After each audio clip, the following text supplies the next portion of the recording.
പഹൽഗാം ഭീകരാക്രമണത്തിന് മറുപടിയായി ഇന്ത്യ എപ്പോൾ തിരിച്ചടിക്കും? ഭീകരാക്രമണത്തിന് ശേഷം 13 ദിവസം പിന്നിടുമ്പോൾ എല്ലാ ഇന്ത്യക്കാരുടെയും മനസ്സിലുണ്ടാകുന്ന ഒരേ ഒരു ചോദ്യമാണിത്. 2016-ലും 2019-ലും നടന്ന ഉറി, പുൽവാമ ഭീകരാക്രമണങ്ങൾക്ക് ശേഷം യഥാക്രമം 11-12 ദിവസത്തിനുള്ളിൽ പാകിസ്ഥാനെതിരെ ഇന്ത്യ സർജിക്കൽ സ്ട്രൈക്കുകൾ നടത്തിയിരുന്നു.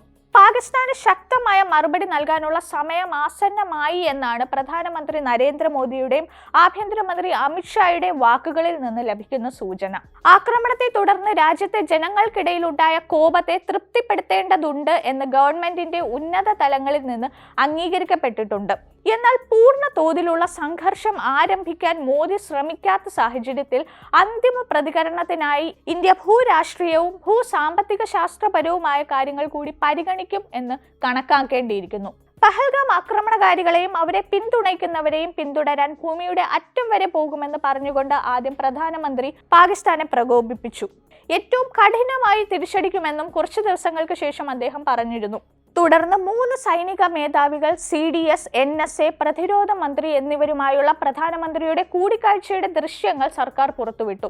മാത്രമല്ല, ഇന്ത്യയുടെ തിരിച്ചടിയുടെ രീതി, ലക്ഷ്യങ്ങൾ, സമയം എന്നിവ തിരഞ്ഞെടുക്കാനുള്ള പ്രവർത്തന സ്വാതന്ത്ര്യം പ്രധാനമന്ത്രി സേനയ്ക്ക് നൽകിയിട്ടുണ്ടെന്ന വിവരവും ഇതോടൊപ്പം പുറത്തു വന്നു. എല്ലാ പഹൽഗാം കുറ്റവാളികൾക്കും അവരെ പിന്തുണയ്ക്കുന്നവർക്കും ശക്തമായ മറുപടി ലഭിക്കുമെന്ന് കേന്ദ്ര ആഭ്യന്തരമന്ത്രി അമിത്ഷായും രാജ്യം ആഗ്രഹിക്കുന്നത് പോലെ ശത്രുക്കൾക്ക് മറുപടി നൽകുമെന്ന് പ്രതിരോധ മന്ത്രി രാജ്നാഥ് സിംഗും വ്യക്തമാക്കിയിരുന്നു. കഴിഞ്ഞ ആഴ്ച പ്രധാനമന്ത്രി 3 സായുധ സേനാ മേധാവികളായും വെവ്വേറെ കൂടിക്കാഴ്ച നടത്തി. ബുധനാഴ്ച കരസേനാ മേധാവിയായും, ശനിയാഴ്ച നാവികസേനാ മേധാവിയായും, ഞായറാഴ്ച വ്യോമസേനാ മേധാവിയായുമായിരുന്നു അദ്ദേഹം കൂടിക്കാഴ്ച നടത്തിയത്. ഇന്ത്യയുടെ സന്ദേശങ്ങൾ വ്യക്തമായിരുന്നു. ബാഹ്യമായി അത് പാകിസ്ഥാനെ ലക്ഷ്യം വച്ചുള്ളതുമായിരുന്നു. പ്രധാനമന്ത്രി മോദിയുടെ ചർച്ചയുടെയും മറ്റും ദൃശ്യങ്ങൾ കണ്ട് അവർ പരിഭ്രാന്തരായി. 24 മുതൽ 36 മണിക്കൂറിനുള്ളിൽ ഇന്ത്യ ആക്രമിക്കാൻ ഒരുങ്ങുന്നു എന്ന തരത്തിൽ പാകിസ്ഥാനിൽ ഭീതി പടർത്താൻ അത് സഹായിച്ചു. ലോക നേതാക്കളും ഇന്ത്യയുടെ നീക്കത്തെ ആകാംക്ഷയോടെ നോക്കി. ഇന്ത്യയുടെ തിരിച്ചടിയെ ഭയന്ന് പാകിസ്ഥാൻ അവരുടെ സായുധ സേനയെയും വ്യോമ പ്രതിരോധ സംവിധാനങ്ങളെയും നാവികസേനയെയും എല്ലാം സജ്ജമാക്കിയിട്ടുണ്ട്. വലിയ ചെലവാണിത് പാകിസ്ഥാൻ സർക്കാരിന് മേൽ വരുത്തിവെക്കുന്നത്. അവരുടെ ദുർബലമായ സമ്പദ് വ്യവസ്ഥയ്ക്ക് അധിക കാലം ഈ ചെലവുകൾ നിലനിർത്തി കൊണ്ടുപോകാൻ കഴിയില്ല. ആക്രമണം വൈകിപ്പിക്കുന്നതിലൂടെ ഇന്ത്യ പാകിസ്ഥാന്റെ സാമ്പത്തിക നിലയെ ചോർത്തുകയാണ് ചെയ്യുന്നത്. മാത്രമല്ല, ഇന്ത്യയെക്കുറിച്ചുള്ള നിരന്തരമായ ഭയത്തിലേക്ക് പാകിസ്ഥാനെ തള്ളിവിടുകയും ചെയ്യുന്നു.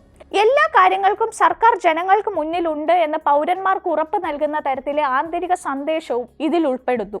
സിന്ധു നദീജല ഉടമ്പടി താൽക്കാലികമായി നിർത്തിവച്ചതുപോലുള്ള നടപടികൾ നദികളിലെ പാകിസ്ഥാനിലേക്കുള്ള ജലപ്രവാഹം കുറയ്ക്കുകയോ വെള്ളപ്പൊക്കം പോലുള്ള സാഹചര്യം സൃഷ്ടിക്കുകയോ ചെയ്തിട്ടുണ്ട്.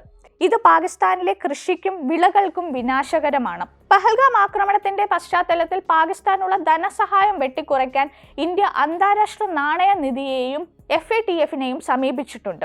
അതേസമയം ഹിന്ദു ഭൂരിപക്ഷത്തിന്റെ വികാരങ്ങൾ മാനിച്ച് പാകിസ്ഥാനെതിരെ പ്രത്യക്ഷ നടപടി സ്വീകരിക്കേണ്ടതുണ്ട് എന്ന് സർക്കാരിന് അറിയാം. നിലവിലുള്ള ഭൂരാഷ്ട്രീയ സാഹചര്യങ്ങൾ കണക്കിലെടുത്ത് ഇന്ത്യ തിരിച്ചടിയുടെ സ്വഭാവം പരിഷ്കരിക്കാനും സാധ്യതയുണ്ട്.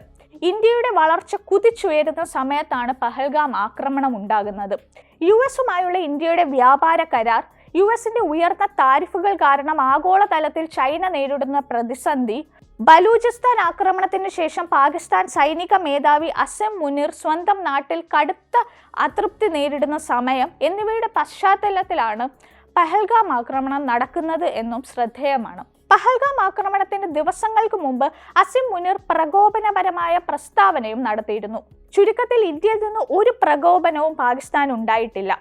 ജമ്മു കാശ്മീരിലെ വിനോദസഞ്ചാരികളല്ലായിരുന്നു യഥാർത്ഥ ലക്ഷ്യം. മോദിയെ പ്രകോപിപ്പിച്ച് അദ്ദേഹത്തെ തിരിച്ചടിക്കാൻ പ്രേരിപ്പിക്കാനുള്ള വ്യക്തമായ തന്ത്രമായാണ് ഈ ആക്രമണത്തെ കാണേണ്ടത്. പഹൽഗാം ആക്രമണത്തിന് ശേഷം ലോകവേദികളിൽ ഇന്ത്യ അല്ല, മറിച്ച് പാകിസ്ഥാനാണ് ആസന്നമായ ഒരു യുദ്ധത്തെക്കുറിച്ച് സംസാരിച്ചത്. പൂർണ്ണ തോതിലുള്ള ഒരു യുദ്ധം ഇന്ത്യയുടെ വളർച്ചയെ തടസ്സപ്പെടുത്തിയേക്കും. അത്തരം ഒരു സാഹചര്യം ഇന്ത്യയെ നിക്ഷേപം നടത്താൻ ആകർഷകമല്ലാത്ത ഒരു രാജ്യമായി ഉയർത്തിക്കാട്ടും. UN സുരക്ഷാ സമിതിയിൽ പാകിസ്ഥാന് ചൈന തുറന്ന പിന്തുണ നൽകിയിരുന്നു. ചുരുക്കത്തിൽ, പാകിസ്ഥാനും ചൈനയും ആഗ്രഹിക്കുന്നത് മോദിയെ പ്രകോപിപ്പിച്ച് ഇന്ത്യയിലും കാശ്മീർ മേഖലയിലും ഒരു പൂർണ്ണമായ സംഘർഷം ആരംഭിക്കാനാണ്. വിശാലമായ പ്രാദേശിക സംഘർഷത്തിലേക്ക് നയിക്കാത്ത തരത്തിൽ ഇന്ത്യ പഹൽഗാം ഭീകരാക്രമണത്തിനോട് പ്രതികരിക്കുമെന്ന് പ്രതീക്ഷിക്കുന്നതായി US vice president JD Vance പ്രതികരിച്ചിരുന്നു. ഇന്ത്യയുടെ പരിമിതമായ ആക്രമണത്തെ US പിന്തുണയ്ക്കുന്നു എന്ന് ഇത് കാണിക്കുന്നു. 2019 ട്രംപിന്റെ സമീപനവും ഇതുതന്നെയായിരുന്നു.